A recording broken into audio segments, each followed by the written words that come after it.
infrastructure in each of the three verticals, right? So we talked about there's business model, right? Deciding what behaviors we're going to change and how we're going to monetize them. There's behavioral model, right? How are we going to make people do those things that we monetize? And then there's operational model. How do we scale that? There's innovation in each of those potential things, and there's infrastructure in each of those potential things. So as an example, let's take business. Having all of your data and variables neatly organized in such a way that it's very easy to create a business model that tells me whether all gas stations or all moms is a better market is a form of infrastructure that allows for innovation, because it allows you to scale that out to make those decisions or contemplate those decisions quickly. In behavioral science, the kind of infrastructure that's often empowering is like, hey, do we have an existing data set or an existing user base that we can go to? Or do I have to every time I want to do a study, do I have to recruit people?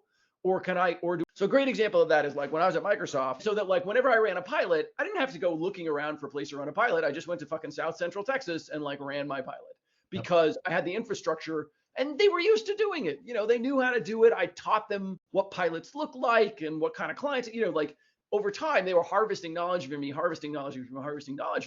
So they got easier and easier to run pilots, as an example. So like, do I have a research group that's already identified so that I can recruit from? Do I have a sales team that is my like innovation sales team and they're always happy to try a pilot with me? And then on the scaling side, there's infrastructure about like essentially how quickly can we take things from behavioral science, from the behavioral model part, and then move them into production. So like, and those can be physical things like, hey, the behavioral science team says if we put these different words on a bottle, we'll get disproportional sales. How quickly can we put different words on a bottle and distribute that through the chain, right? Like, that's a muscle that just like running a mile every day, you can train, right? Yeah. Like we can invest money in things that make it easy for us to print faster labels and distribute those more quickly and blah, blah, blah, blah.